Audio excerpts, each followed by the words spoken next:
Already உங்களுக்கு big பாஸ்லேயே சரி இந்த பிரச்சனைக்கு மூல காரணமே காணாமணம் தாப்பா.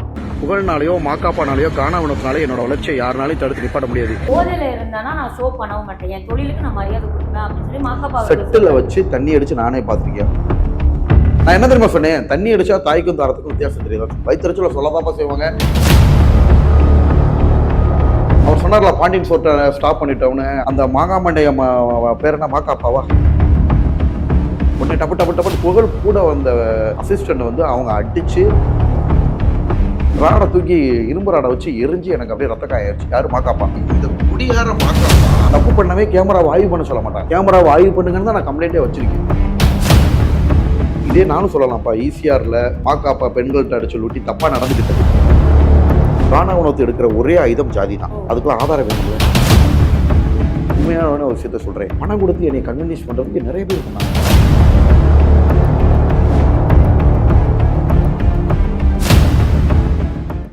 திரைமுறை நேயர்கள் எல்லாத்துக்கும் வணக்கம். இன்னைக்கு நம்ம கூட வாட்டர்மெலன் சார் திவாகர் சார் இருக்காரு. ஸோ அவரை வெல்கம் பண்ணிடலாம்.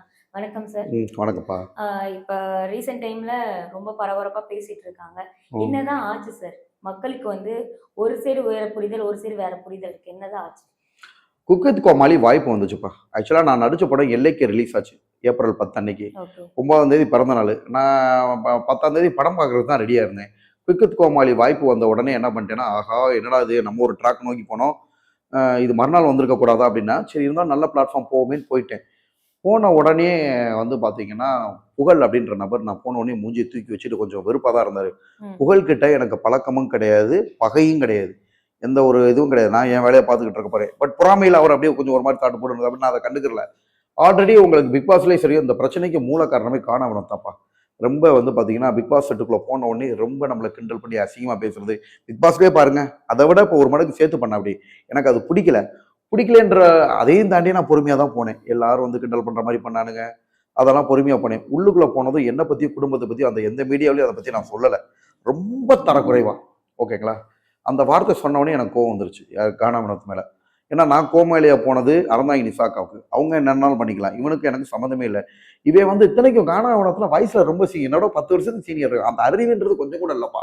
உள்ளுக்குள்ள வந்துட்டு என்னை பற்றி குடும்பத்தை பற்றி தகார வார்த்தை என்னால் பேசினால நீ தான் அப்படி இருப்ப அப்படின்னு சொல்லிட்டு நான் திருப்பி காணாமணத்தை பேசினோடனே புகழ் கூட வந்து இந்த ஜிம்பாய் 2 பேர் சேர்ந்து அட்டாக் பண்றாங்க. உடனே டப்பு டப்பு டப்புன்னு புகழ் கூட வந்த அசிஸ்டன்ட் வந்து அவங்க அடிச்சு அறந்தாங்க நிசாவுக்கு அடி விழுந்துச்சு, இன்னும் சில பெண்களுக்கு அடி விழுந்துச்சு. உடனே இப்போ பிளேட்டே திருப்புறாங்க. பெண்கள் தான் தடுக்க வந்த பெண்களுக்கு தான் நிறைய அடி. ஓகேங்களா. நீங்களே பாருங்க, அறந்தா நிசா அக்கா கூட சத்யா ஹார்ட்வேர்ஸ்ல நான் ப்ரோக்ராம் பண்ணியிருப்பேன். இது எங்க அக்கான்னு சொல்லி தான் நான் சொல்றதுல கை போட்டிருப்பேன். ஓகேங்களா. இதெல்லாம் என்னன்னா காரணம் கிடைக்காம நம்மளை பொறுத்து விடுறது. ஸோ இந்த பிரச்சனை நடக்கிறப்ப மாக்காப்பா நல்லது கெட்டதா. ஆனா அதுக்கு முன்னாடி மாக்காப்பாவுக்கும் 2-3 ஷோ பண்ணி எங்க 2 பேருக்கும் நல்ல ஒரு பழக்கம் தான். மாக்காப்பாவுக்கு எனக்கும் சண்டை கிடையாது. ஓகேவா. என்ன ஏதுன்னு இவ்வளவு பிரச்சனை நடக்குதுப்பா. சுத்தி 50-60 பேர் இருக்காங்க, கேமரா டெக்னீஷியன் இருக்காங்க. ராடை தூக்கி இரும்பு ராடை வச்சு எரிஞ்சு எனக்கு அப்படியே ரத்த காயாயிருச்சு. யாரு மாக்காப்பா. ஓகேங்களா. எரிஞ்சு எனக்கு ரத்த காயணுன்னே எனக்கு எத்தனை பேர் அட்டாக்கு தாங்கிறதுப்பா. ஒரு பையன் அன்சன், ஒரு பையன் அவன் ஒரு பக்கம் வர்றான், புகழ் ஒரு பக்கம் அடிக்க ஓடிறான், புகழோட ஃப்ரெண்டு, கிட்டத்தட்ட 7-8 பேர். அந்த மனநிலையில மாக்காப்பா ஒரு ஆங்கரா இருக்க, ஒரு நடுநிலையா இருக்கிறது இல்லையா. என்ன பிரச்சனைன்னு அட்லீஸ்ட் விசாரிக்கும்ல. டக்குன்னு அவர் என்ன பண்ண, அப்படியே குடி போதையில எரிஞ்சுட்டு அப்படி எனக்கு கால ரத்தம் வந்துருச்சு. சார் அந்த குடி போதை அப்படின்னு நீங்க சொன்னீங்களா, அந்த விஷயத்த மட்டும் நான் தெளிவு பண்ணிருக்கிறதுக்காக தான் கேட்கிறேன். அவர் சொன்ன அவர் கொடுத்த பேட்டியில பிரஸ் மீட்ல வந்து சொல்லியிருக்கிற ஒரு விஷயம் என்னன்னா, நான் 18 மணி நேரம் நிக்கிற ஒரு ஆளு, போதையில இருந்தானா நான் ஷோ பண்ணவும் மாட்டேன், என் தொழிலுக்கு நான் மரியாதை கொடுப்பேன் அப்படின்னு சொல்லி மாக்காப்பா செட்டில் வச்சு தண்ணி அடிச்சு நானே பார்த்திருக்கேன். அண்டாக்கா கசம்னு ஒரு ஷோ இருக்குல்ல, அதுல வந்து அவர் தண்ணி அடிச்சாரு, நான் ஸ்நாக்ஸ் சாப்பிட்டேன். புரியுதுங்களா. நான் பக்கத்துல ரூம் இருக்கனால பார்க்க போனேன், நான் கண்ணால பார்த்தேன். அதை அவர் மறைக்க முடியுமா? இதே மாக்காப்பா வந்து கம்ப்ளைண்ட் பண்ணி 4 நாள் எங்க போனார்? கம்ப்ளைண்ட் பண்ணி வரவே மாட்டேங்கிட்டாங்க. ஓகேவா. அவருக்கு அதே மாதிரி அந்த ப்ரெஸ் மீட்ல சொல்லியிருக்காரு, நான் ஏதோ ஒரு பெண்ணிட்ட வந்து தோல் மேல போட்டு என்னமோ சொன்னாரு, இவ்வளவு நாள் உன் ஒய்ஃப் கூட இருந்துட்டீங்க, இப்ப ஏன் கூட வாங்கன்னு. இதே மாக்காப்பா அவர் பிள்ளை மேல தலையில் அடிச்சு சத்தியம் பண்ண சொல்லுங்க ஒத்துக்கிறேன். ஏன்னா என்னோட எதிர்காலத்தை பாதிக்கிற மாதிரி சொல்லியிருக்காரு. மாக்காப்போ குடும்பம் இருக்கு, பிள்ளைங்கள் இருக்கு, தான் பெத்த பிள்ளை மேல எடுத்து சத்தியம் பண்ணி தலையில் அடிச்சு சத்தியம் பண்ணிட்டு நான் ஒத்துக்கிறேன். மாக்காப்பா இந்த வார்த்தை சொன்னா. அவர் வந்து ஒரு விஷயம் சொன்னீங்கல்ல, அவர் தான் என்னோட ஃபேமிலியை வச்சோ என்ன வச்சுதான் தப்பா பேசினாங்க, புகழ் ஆகட்டும் மாக்காப்பா ஆகட்டும் சொன்னீங்க. நான் என்ன தெரியுமா சொன்னேன், தண்ணி அடிச்சா தாய்க்கும் தாரத்துக்கும் வித்தியாசம் தெரியாது. வயிற்றுல சொல்லதாப்பா செய்வாங்க. நீ இரும்பு ராட்டை எரிஞ்சுட்டு எரியவே இல்லை, வயல் வரதெல்லாம் பொய்யா சொல்றாங்க. இரும்பு ராடை வச்சு எரிவ எல்லாரும் முன்னையிலையும் நான் படிச்சிருக்கேன், எனக்கு ஒரு மரியாதை இருக்கு சொசைட்டில. எல்லாரும் முன்னாடி நீ அவமானப்படுத்துறல, பாதிக்கப்பட்டவங்க கேட்க தான் செய்வாங்க, தப்பா கேட்கலையே. நீ தண்ணி அடிச்சிருந்தா உனக்கு எங்க போச்சு? நீ தாய்க்கும் தாரத்துக்கும் வித்தியாசம் தெரியலன்னா என்ன பிரச்சனைன்னு உனக்கு உணர தெரியல. உணர்ந்து ஆராய்ஞ்சு பண்ணணும், இல்லாட்டி நீ பேசாம இருக்கணும். எல்லாரும் முன்னாடி என்னை ரத்த காயப்படுத்தி அத்தனை ஆர்டிஸ்ட் இருக்காங்கப்பா, என்ன பேர் இருக்கும்? வாட்டர்மெலன் ஸ்டார்னு சமுதாயத்துல வந்து அதுக்குன்னு ஒரு பேர் கிரியேட் பண்ணியிருக்கேன். அதை தாண்டி நம்மளுக்குன்னு ஒரு பேர் இருக்கணும். எல்லாரும் முன்னாடி எனக்கு யாருப்பா அதை ஒத்துக்குருவா? அப்போ பாதிக்கப்பட்டவங்க கேட்க தான் செய்வாங்க. உண்மையத்தானே கேட்டேன், நீ தண்ணி அடிச்சிருந்தா உனக்கு எங்க போச்சு? ஒண்ணு அந்த பிரச்சனையப்ப புகழு காணவனோ தான் அதுக்கு மெயினான காரணமே. இன்னமும் சொல்ல வரேன், மாக்காப்பா இதுக்கு முன்னாடி என்னை பத்தி எதுவும் பேசுனது கிடையாது, நல்லா தான் இருந்தாரு. இப்போ கூட வீட்டுல போன் பேசுறா அவர் தான் சொல்றாங்க, அவர் உன்னை செல்லமா தானடா வச்சுக்கிட்டாரு அப்படின்னாங்க. என்னதான் செல்லமா வச்சுக்கிட்டாலும் கம்பியை வச்சு எரிஞ்சிருக்க கூடாதுப்பா, அது பெரிய தப்பு. அந்த சிசிடிவி கேமராவையும் ஷூட்டிங் ஸ்பாட்ல நடந்துச்சு, அந்த கேமராவை ஆய்வு பண்ணா உண்மை வந்துடும். ஆனா சேனல் அதை கொடுக்க மாட்டேங்கிறாங்க. சேனலை பொறுத்த வரைக்கும் அவங்களும் வேணும், நானும் வேணும். இப்படிப்பட்ட சுச்சுவேஷன்ல மாட்டிக்கிறேன். என் கம்ப்ளைண்ட் காப்பியை எடுத்து பாருங்க, நான் என்ன கம்ப்ளைண்ட் பண்ணியிருக்கேன். தப்பு பண்ணவே கேமராவை ஆய்வு பண்ண சொல்ல மாட்டாங்க, கேமராவை ஆய்வு பண்ணுங்கன்னு தான் நான் கம்ப்ளைண்டே வச்சிருக்கேன். ஓகேங்களா? அதான் மாப்பா சொல்றாருல, நான் கை இருக்கு வச்சிருக்கேன், எல்லாமே நான் தரேன். கம்ப்ளைண்ட் நான் என்ன சொல்லி அவங்ககிட்ட கம்ப்ளைண்ட் கொடுத்துருக்கேன்றதை காட்டுறேன். ஓகேவா? அதே மாக்காப்பா நான் சொல்ல வரீங்களா, அப்படி அக்யூசேஷன் வைக்கிறாருல, அப்படி அக்யூசேஷன் வச்சா புருஷன் தான் என் கூட சண்டைக்கு வருவாங்க. மாக்காப்பா எதுக்கு சண்டைக்கு வராரு? நான் பிரச்சனையே கிளியரா சொல்லிட்டேன். சண்டை நடந்தது வந்து எனக்கும் கானா வினோத்துக்கும், புகழ் தேவையில்லாம உள்ள நுழைஞ்சது. அப்புறம் தான் மாக்காப்பா இதுதான் உண்மையான கோரிலேஷன். என்ன நடந்துச்சுனே மாக்காப்பாவுக்கு தெரியாது. கேட்டா மாக்காப்பா அப்படியே பைட் அடிக்கிற. அப்படி கம்ப்ளைண்ட் பண்ணது நான் 10ஆம் தேதி அன்னைக்கு நைட்டே கம்ப்ளைண்ட் பண்ணிட்டேன். ஸ்டேஷனுக்கு வாங்க வர. இந்த சம்பவம் எத்தனை மணிக்கு நடந்துச்சு? நீங்க எப்ப கம்ப்ளைண்ட் பண்ண போனீங்க? லஞ்சுக்கு அப்புறம் கிட்டத்தட்ட 3 மணி இப்படி இருக்கும், 4 மணி அந்த மாதிரி டைம்ல பிரச்சனை நடக்குது. நடந்த உடனே அது 1 ஹவர் கேப் போட்டிருக்கும், ஒரு 5-6 மணி ஆயிருக்கும். அப்பதான் நான் சொன்னேன், மாக்காப்பா இவங்க எல்லாரும் மன்னிப்பு கேட்டாங்கன்னு அந்த பிரச்சனையை விட்டுறேன். ப்ரொடெக்ஷன் என்னன்னா, மன்னிப்புனா நான் ஈகோ, அவங்க ஈகோ, அவங்களுக்கு நேரம் வேஸ்ட் ஆகும், அவங்களுக்கு உடனே ஷூட்டிங் முடிச்சே ஆகணும். அப்படித்தான் ப்ரொடெக்ஷன் பண்ணுவாங்க. ப்ரொடெக்ஷனும் நான் தப்பே சொல்லலை. எந்த ஒரு இடத்துலையும் ப்ரொடெக்ஷனும் சேனலும் நான் தப்பு சொல்ல மாட்டேன். ஏன்னா அதே ப்ரொடெக்ஷனும் சேனலும் என்னை பயன்படுத்திக்கிறதா ட்ரை பண்ணாங்க. செட்ல இருந்து அந்த நீங்க சொன்ன மாதிரி என்னை யாரும் எதுவுமே சொல்ல மாட்டாங்க அப்படின்னு. ஆனா நான் பார்த்த வரைக்கும் இப்ப மீடியால வர ஒரு விஷயம் என்னன்னா, இதுக்கு முன்னாடி நீங்க வந்து விஜய் டிவில வந்துட்டு ஒரு ஷோ போயிருந்தீங்க. சோ அந்த ஷோல வந்து நீங்க பாதியிலேயே ஸ்டாப் ஆகி வெளியே வந்துட்டீங்க. அது பர்டிகுலர் ரீசன் இன்னும் மக்களுக்கு சூப்பர் கரெக்ட். அது சூப்பர் கொஸ்டின் கேட்டீங்க. உண்மைப்பா, அவர் அது அண்டாக்கா காசுன்னு ஒரு ஷோக்கு போனேன். போயிட்டு 4 எபிசோடு, அவர் சொன்னது 2வது எபிசோடு, அதாவது 3 நாள் ஷூட்டு. முதல் நாள் ஷூட் போனேன், 2வது நாள் எல்லா பக்கமே டிஆர்பி ரைஸ் ஆச்சு. அடுத்த நாள் ஷூட்ல வந்து பாண்டியன் ஸ்டோர்ஸ் வந்தாங்க. யாரு கூடயுமே எனக்கு அவங்களுக்கு கான்வர்சேஷனே கிடையாது. ஏன்னா அவங்க ஷூட்ல இருக்காங்க, நான் என் ரூம்ல இருக்கேன். நான் வந்துட்டு என் பெர்ஃபார்மன்ஸ் 5 நிமிஷம் தான். அதுல மந்திரம் சொல்றதுக்கு 3 பேர் இருப்பாங்க, அதில் நான் ஒரு ஆள். நான் மந்திரம் சொல்லிட்டு அப்படியே நான் ரூமுக்கு போயிடுவேன். இவங்களுக்கு எனக்கு கான்வர்சேஷனே கிடையாது. இந்த ஷூட்டிங்ல என்ன இருக்கு அது மட்டும் தான். அவர் சொன்னார்ல, பாண்டியன் ஸ்டோர்ட்டை ஸ்டாப் பண்ணிட்டோன்னு, அந்த அந்த மாங்காமண்டைய பேர் என்ன, மாக்காப்பாவா, அந்த மதுவெறி பிடிச்ச மிருகத்துக்கு அதுக்கப்புறமா நான் ஷூட்டிங் வந்து அதை மறந்துருச்சு. 24 மணி நேரம் தண்ணியில இருந்தா எப்படி தெரியும்? பிக் பாஸ் முடிஞ்ச உடனே அன்னைக்கு நைட்டே நீ அண்டக்கா கசம் போட்டு போயிட்டாங்க. அதெல்லாம் பண்ணுவாங்களா சார்? ஒருத்தவங்க அதாவது ப்ரொஃபஷனலா இருக்காங்க அப்படின்னா மது அருந்திட்டோ இல்ல வேற இல்ல, நான் அந்த டாபிக் முடிச்சுக்கிறேன். அவர் சொன்னார் இல்லையா, அதுக்கப்புறமா நான் ஷூட்டிங் வந்தேன். ஓகேங்களா? அப்ப யாருன்னா யோகலட்சுமி இருக்காங்கல்ல, அரசன் படத்துல, அவங்க குரூப்லாம் இருந்தாங்க. அது என்னோட வேலை 5 நிமிஷம் மந்திரம் சொல்றது. அதுல எல்லாரும் முன்னாடியும் தான் பெர்ஃபார்மன்ஸ்.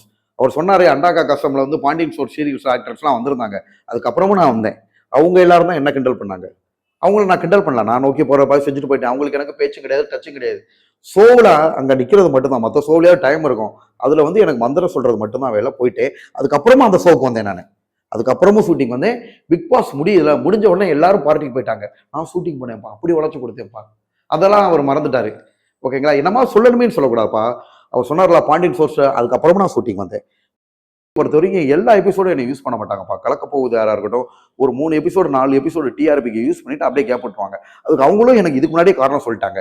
என்ன சொன்னாங்க அப்படின்னு பார்த்தீங்கன்னா, டிஆர்பி எங்களுக்கு கம்மியா, அதாவது நல்லா யூஸ் பண்ணிட்டு, முக்கியமான நபர் நல்லா யூஸ் பண்ணிட்டு எல்லா நேரமும் யூஸ் பண்ணால் அதோட மவுஸ் குறைஞ்சிரும், அதனால அப்பப்போ நாங்கள் யூஸ் பண்ணிட்டு உங்களை விட்டுறோம் சொன்னாங்க. நான் சரின்ட்டேன். இதே கேபிஓயில் அப்படிதான் எனக்கு ஃபுல்லாக ட்ராவல் பண்ண சொல்லுங்கண்ணே. ப்ரொமோவில் போட்டாங்க, ஒரு 3-4 எபிசோடு ட்ராவல் பண்ண விட்டாங்க, அப்புறம் அப்படியே ஸ்டாப் பண்ணாங்க. இதே மாதிரி தான் அது இது இதில். அப்பயும் நான் நிசாக்காவோட வேலை பார்க்குறேன். காலில் விழுந்து கீதா அப்பலாம் அந்த அக்கா பாராட்டுறாங்க, நல்ல பையனா இருக்கு திவாகர்னு. ஓகேவா? ஸோ அதுலேயும் அப்படிதான் ஒரு 3-4 எபிசோட் சொல்லி தான் பிளான் பண்ணி யூஸ் பண்ணுறாங்க. இதுலேயுமே அப்படிதான் சொன்னாங்க. இப்போ குக் வித் கோமாளியுமே அவங்களை எனக்கு ஷோ ஃபுல்லாக கூப்பிடுவேன்னு சொல்லலடா, இந்த எபிசோடு யூஸ் பண்ணிக்கிறோம், நீங்கள் வாங்க, இந்த டைம் வாங்க அப்படின்னு தான் சொன்னாங்க. உண்மையை சொல்ல, அப்போ வந்து டிவியில் வந்து நான் ரெகுலராக ப்ரோக்ராம் பண்ணி அவங்க நிப்பாட்ட போகிறதில்ல. இன்னொன்று, எனக்கு இதுதான் வேலைன்னு கிடையாது. மாக்காப்பா சொன்னார்ல, வேலையை விட்டு தூக்குனதுக்கு நான் தான் காரணம்னு அவர் தப்பாக நினச்சிட்டு இருக்காருங்க. நான் டாக்டராக இருக்கேன்ப்பா, நான் கிளினிக் போட்டாலே எனக்கு வந்துடும், நான் படம் நடிப்பேன். நான் நோக்கி வந்தது டெலிவிஷனில் போய் உட்காரணுன்றது கிடையாது, படத்தில் நடிக்கிறது தான் என்னோட எய்மாக இருந்துச்சு. புரியுதுங்களா? வெறும் சீரியலோ எனக்கு I am not interested with television channel அப்பப்ப நம்ம போறது எனக்கு ஓகே தான். அதுக்காக ஃபுல்லா அதுல போய் டிராவல் பண்ணுன்ற ஆசை எனக்கு சுத்தமா கிடையவே கிடையாது. ஓகேங்களா? அவர் வேலையை விட்டு தூக்கிட்டாருன்னு மாக்காப்பா மேல மரியாதையா சாருன்னு, ஏன்னா வயசுலயே பூத்தவர்ப்பா சாருன்னு அவருமே நல்லா தான் சொல்லிட்டு இருந்தாரு. நடந்த பிரச்சனை எல்லாம் ராடை வச்சு அவர் தூக்கி எரிஞ்சதுதான் இப்ப பிரச்சனை. இந்த பிரச்சனைக்கு மெயின் அதெல்லாம் வந்துட்டு மாக்காப்பா தான் பேசுறது என்னன்னாலும் பேசலாம். அறிவோட பேசணும், ஒரு இதோட பேசணும். மக்கள்லாம் முட்டாள்கள் கிடையாதுப்பா. 10ஆம் தேதி கம்ப்ளைண்ட் பண்ணதுக்கு என்னமோ புலி வருதுன்னு புலி போனதுக்கு அப்புறம் போய் புலி கோட்டையில போய் நின்று நான் புலியை வேட்டாடிட்டுன்னு சொன்ன மாதிரி நான் இவ்வளவு நாள் இருக்கேன். வெள்ளிக்கிழமையே கம்ப்ளைண்ட் பண்ணி மாக்காப்பா போலீஸ் ஸ்டேஷன் வரணும்னு சொன்னேன். உண்மையான ஒரு விஷயத்த சொல்றேன். பணம் கொடுத்து என்னை கன்வின்ஸ் பண்றதுக்கு நிறைய பேர் பண்ணாங்கப்பா. அந்த படம் சாமானியன் ஒரு படம் இருக்கு தெரியுமா? அந்த படத்தோட ப்ரொடியூசர்ல ஒரு அண்ணா இருக்காரு. அந்த அண்ணா பேரை சொல்ல விரும்பல. அவருக்கு ஃபோன் பண்ணி கூப்பிட்டு அவரும் கேட்டாரு, என்னடா திவாகர் செட்டில்மெண்ட் கேட்கறாங்களா, என்னடா பேசலாம்? அவங்களுக்கு நிறைய பேர் வந்தாங்கப்பா. இதெல்லாம் மறைக்கிறானே இந்த மானங்கட்ட மாக்காப்பா. செட்டில்மெண்ட்லாம் பேசுனாங்க. பணம் தேவையில்லை. என்னோட ஒரு நாள் பேமெண்ட் குக் கோமாளிக்கு அதை நான் வாங்கிட்டேன். எனக்கு அது போதும். அவர் வந்து ஸ்டேஷன்ல வந்து மணி போய் வச்சுருவாங்க.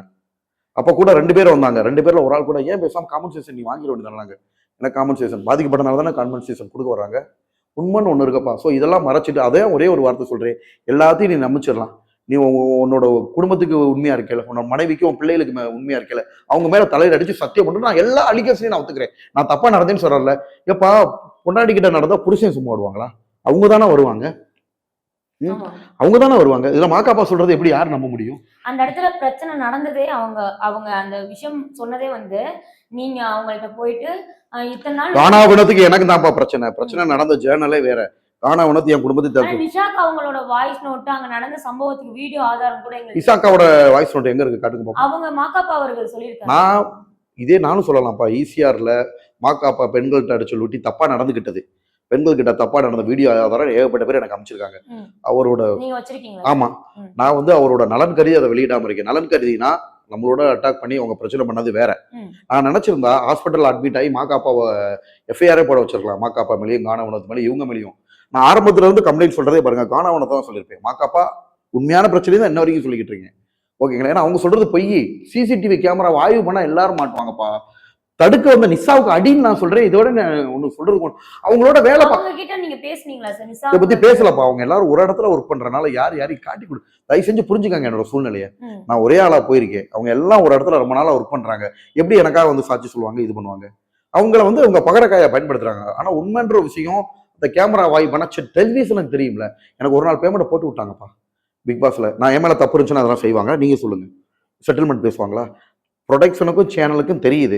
ஆனா இவங்களை கண்டிக்க முடியல. இன்னைக்கு இல்லாட்டி என்னைக்காவது ஒரு நாள் மாக்காப்பாவையும் புகழையும் தூக்குவாங்க என்ற நிறைய பேர் சொன்னாங்க. அந்த ஓட்டரி சிவான ஒரு பையன் அவனா அவனோட பிரச்சனை பண்ணி புகழ் தான் துரத்து விட்டாங்க. இதுக்கு முழுக்க கானா வினோத் அவர்கள் தான் காரணம் அப்படின்னு. ஆனா நம்ம பேசின வரைக்குமே வந்து மாக்காப்பா ஆனந்த் அவர்களை வந்து பகடக்காயா யூஸ் பண்ணிட்டாங்க அப்படின்னு நீங்க சொன்னீங்க. ஆனா அடுத்த பாயிண்ட் வந்து ஃபுல்லா இப்ப தாக்குறது ஃபுல்லா நீங்க பேசுனது வரைக்கும் பார்க்கும்போது புகழ் அவர்களை சொல்றீங்க.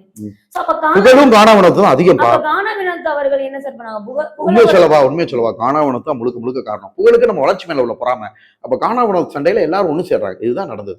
ஓகே, காணாவனத்தை பொறுத்த வரைக்கும் எப்படி தெரியுமா, அப்படி டக்குன்னு யாராவது ஜாதியை எடுத்துரும் அப்படி. ஓகேவா? ஜாதியை எடுத்தது ஆமா சொல்லிட்டு அப்படிப்பா ஜாதியை பத்தி தப்பா எல்லா இடங்கள்லயும் சரி. ஓகேவா? காணாவனத்தை எடுக்கிற ஒரே ஆயுதம் ஜாதி தான். அதுக்குள்ள ஆதாரம் வேணும்ல. பிசிஆர் ஆக்ட்ல என்ன இருக்கு? அந்த ஜாதி பேரை சொல்லி திட்டி இருக்கணும். பிசிஆர் ஆக்ட்ன்றது ஓகேங்களா, மக்கள் ஒடுக்கப்படுறதை தடுக்கிறதுக்காக. அவங்க போய் கொலை குற்றங்களை பண்ணிட்டு அதுல இருந்து தப்பிக்கிறதுக்காக கிடையாது.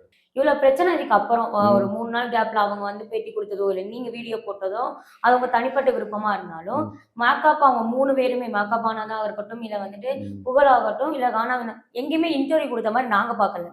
அப்ப அவங்க சொல்ற ஒரு பாயிண்ட் என்னன்னா, நாங்க எங்கேயுமே எக்ஸ்போ பண்ணவே இல்லை இந்த பிரச்சனைய. திவாகர் வந்து ஏன் பண்றாருன்னா இதனால வந்துட்டு திவாகருக்கு என்ன கிடைக்க போது, எங்களை கேவலப்படுத்தணுமா இல்ல மக்கள் கிட்ட வந்து அவர் நல்லவன் காட்டிக்கணுமா? அப்படி இல்லடா. நான் என்ன சொன்னேன், மன்னிப்பு கேட்டா பிரச்சனை முடிஞ்சுக்க நான் இன்டர்வியூ கொடுத்துருக்க மாட்டேன். நீ ஏன் அதை பண்ணல? ஸ்டேஷன்ல வந்து ஏன் எழுதி கொடுக்க மாட்டேங்கிறேன்? மேற்கொண்டு என்ன மன உளைச்சல் தானே பண்ண. அத்தனை பேர் முன்னாடி என்னை அவமானப்படுத்து. நீ சொல்ற எப்போ அவங்க 3 பேருக்கு என்னை பிளான் பண்ணி கேவலப்படுத்தணும்னு என்னமா? இவருக்கு நல்ல மதிப்பா இருக்கு, பிக் பாஸ் போயிட்டு வந்திருக்காரு, 50-60 பேர் முன்னாடி ஒரு அவமானப்படுத்தி அப்படி பண்ணா யாருக்கு என்னப்பா வரும்? ஒருத்தன் அடிக்கிறான், ஒருத்தன் எரியறான், ஒருத்தன் கெட்ட வார்த்தை பேசுறான், கீழே 4 ஜட்ஜு இருக்காங்க. என்னப்பா அது? அப்ப என்ன என்னாலுமே நினைச்சு பாருங்க. இத்தனை பேர் முன்னாடி நீ பண்ணிட்டு நான் அப்படியே விட்டுறவா அதை வெளியில சொல்லாம? அப்பதான் மக்களுக்கு தெரியும். கண்டிப்பா தெரியணும். இந்த மாதிரி வளர்ந்து வர்றவங்கள ஒடுக்க நினைக்கிறவங்கள அவங்கதான் ஒடுங்கி போவாங்கன்றது தெரியும். நாளைக்கு நான் வளர்ந்ததுக்கு அப்புறமும் இது ஹிஸ்டரி பேசும்பா. எவ்வளோ தடைகளை தாண்டி அவர் போனாருன்னு நான் வளர்ந்ததுக்கு அப்புறமும் இந்த ஹிஸ்ட்ரி கண்டிப்பாக பேசுவோம். பிக் பாஸ் ஹவுஸ்லேயே நான் போன உடனே எல்லாம் டார்கெட் தான். இப்போ கூட அந்த வீடியோ இருக்கு. வாட்டர் மெலன் ஸ்டார் ஆர்மின்னு போட்டு வந்த எல்லாம் என்ன டார்கெட் பண்ணா. கடைசியில் கெங்கு ஓட்டு வந்ததும் போட்டிருந்தாங்க. ஃபர்ஸ்ட் பிக் பாஸ்ல போனோன்னே யாருக்குப்பா சவுண்டு எபிசோட்லாம் எடுத்து பாருங்க. நான் அதுக்காக தற்பெருமைக்காக சொல்ல வரல. நான் ஸ்டேஜில் என்ன உடனே கத்தி குமிக்கிறான். ஓகேங்களா? இதெல்லாம் மக்கள் சப்போர்ட், மக்கள் ஆதரவு. இதனால தான் அப்படி பண்றாங்க. நான் அவங்கள வந்து என்ன நீ அவமானப்படுத்தினேல, அப்ப அதுக்கு என்ன இது பாருங்க, நீ அதை யோசிச்சு பாருங்கப்பா. 50 60 பேர் முன்னாடி ராடை எடுத்து எறிஞ்ச ஒருத்தர் கட்டாரத்தில் பேசலாம், ஒருத்தர் இது பண்ணி வரான். இத்தனை பேரும் இவ்வளவு பேர் முன்னாடி நடந்துருச்சு, எல்லாரும் பார்த்துட்டாங்க. ஓகேவா? அவங்ககிட்ட நீ ஏன் கவலைப்படுத்தணும்? அப்ப நான் கண்டிப்பா பப்ளிக் கொடுக்கத்தான் செய்வேன், ப்ரெஸ் மீட் கொடுக்க தான் செய்வேன். இது வந்து எனக்குன்னு இல்லப்பா, பெரிய பெரிய தலைவர்களுக்கும் நடக்கிறதா நான் பார்த்துட்டேன். நிறைய அரசியல் தலைவர்களே வந்து கூட்டவையில் பேரவையில் சண்டையாகி சட்டை கிழிஞ்சு தூக்கி காமிச்சாங்க. அடுத்த எலெக்ஷன்லாம் அவங்க சிஎம். இது நடக்கிறது சகஜம். அதே மாதிரி இதை வந்து ஒரு அரசியல் மாதிரி தான் பண்ணிக்கிட்டு இருக்காங்க. பட் அவமானப்படுத்தப்பட்டவங்க மேலே போய்கிட்டே இருப்பாங்க. ஒரிஜினல் வளர்ச்சியை நோக்கி உண்மையாக போகிறவங்களுக்கு இந்த மாதிரி பொறாமையில் தாக்கப்படுங்களும். பொறாமையில் அதாவது இப்போ ஒரு சூதில் மாட்டிக்கிட்டார் மாக்கப்பா. அவர் வந்து திட்டமோடு செஞ்சாருன்னு சொல்லவே முடியாது. மெயின் வந்து காணாவனத்து புகழ். அவங்க பண்ணதில் வந்து ஒரு சூதா வந்து மாட்டினார். பட் அதுவும் பாவம் தான். பாவத்துக்கு நம்ம துணை போகிறதும் பாவம் தான். அதுக்கு உண்டானதை அவங்க அனுபவிச்சுட்டு போகிறாங்க. நான் தப்பு பண்ணால் நான் அனுபவிச்சுக்கிறேன்டா. ஓகேங்களா? எனக்கு தெரிஞ்சு கடவுள் வந்து இவ்வளோ குறுகிய காலத்தில் பிக் பாஸ் ஒருத்தனுக்கு கொடுத்தாருன்னா அது அவனோட உழைப்பு. கேட்குற சேனலுக்குலாம் போய் இன்டர்வியூ கொடுத்தேன். என்னால் நிறைய சேனல் வந்துச்சு. கம்மியாக காசு வாங்கினேன். போகிற இடங்கள்லாம் எல்லாருக்கும் நல்லா செஞ்சு கொடுத்தேன். பிக் பாஸ்லையுமே எல்லாருக்கும் உதவியாக தான் இருந்தோம். என்ன சேனலுக்கு ஒரு உதவி. ஸோ கடவுள் வந்து ஒரு தப்பாக வர்றவனுக்கு இவ்வளோ எல்லாத்தையும் கொடுக்க மாட்டார். ஏன்னா தப்பாக வர்றவங்க ஒரு லெவலோட போகிறாங்க. நான் வந்து 2 மாதத்துலேயே 2 முடிஞ்சு, 3 மாதத்துல 2 முடிஞ்சு. நான் ஏன் விளம்பரம் பண்ணாமல் இருக்கேன்ப்பா? யோசிச்சு பாருங்க எல்லாரும். எனக்கு ஏன் விளம்பரம் பண்ணணும்னு ஒரு இது கிடையாது. அது ஒன்றும் சட்டப்படி குற்றம் கிடையாது. ஏன் நான் பண்ணாமல் இருக்கேன்? எனக்குன்னு கொள்கை வச்சு, எனக்குன்னு ஒரு கடிவாளை வச்சு நான் ஓடிக்கிட்டு இருக்கேன். புகழ் மாதிரி மாக்காப்பா பாருலாம் நான் கிடையாதுப்பா. ஓகேங்களா? ஏன் எனக்கு இப்போ பெய்டு ப்ரொமோஷன் பண்ண தெரியாது, விளம்பரம் பண்ண தெரியாதா? ஏன் என்னை கூப்பிட மாட்டாங்களா? பிக் பாஸ் போன கண்டஸ்டன்ட் மார்க்கெட் இல்ல சின்ன சின்ன ஆட்களே கூப்பிட ஆரம்பிக்கிறாங்க. ஓகேங்களா? பிக் பாஸ் போனவங்களையுமே சின்ன சின்ன ஆட்களே கூப்பிடுறாங்க. அவங்க அதாவது எல்லாருக்கும் ஒன்று இருக்குப்பா. ஒருத்தவங்க ஃபேஸுக்கும் ஒரு வேல்யூ இருக்கும். என்னோட ஃபேஸ் வேல்யூ வந்து பார்த்தீங்கன்னா ரொம்ப கவனிக்கப்படுற ஒரு ஃபேஸ். மக்கள்கிட்ட நான் எந்த விஷயத்தை கொண்டு போனாலும் ஊர்ந்து கவனிப்பாங்க. நான் ஏன் விளம்பரம் பண்ணாமல் இருக்கேன்? ஸோ அப்படிப்பட்ட ஆள் கிடையாதுப்பா. நம்மளுக்கு இது வேணும் அது வேணும், பக்கா ஸ்ட்ரெயிட் ஃபார்வர்ட். எனக்கு என்ன தோணுதோ அதை தான் பண்ணுவேன். ஓகேங்களா? எனக்கு இது வேணும் அது வேணும், இவங்க சப்போர்ட் வேணும் அவங்க சப்போர்ட் வேணும். நேர்மையாக இருப்பேன். என் மனசாட்சிக்கு என்ன சொல்லுதோ டக்குன்னு நான் பிளாஸ்ட் ஆயிடுவேன். ஓகேவா? ஏன்னா நான் என்னோட அறிவை வச்சு தான் நான் இவ்வளோ தூரம் வந்தேன். எனக்கு பின்னாடி டீம் கிடையாது. அப்படியே யாராவது சொன்னாலும் நல்ல அறிவுரை மட்டும் அன்னப்பறவை மாதிரி கேட்ச் பண்ணிட்டு தேவையில்லாததை க்ளோஸ் பண்ணிடுவேன். ஓகேங்களா? இதுதான்ப்பா நடந்தது. Okay sir. ஸோ இதுக்கடுத்து இந்த ப்ரூஃப் எல்லாம் இருந்து நான் உங்களுக்கு விசாரணைக்கு அப்புறம் தான் என்ன அப்படிங்கிறது மக்களுக்கு தெரியும். ஆனா நீங்க அப்பப்போ ஒரு அப்டேட் கொடுத்துட்டே இருக்கீங்க.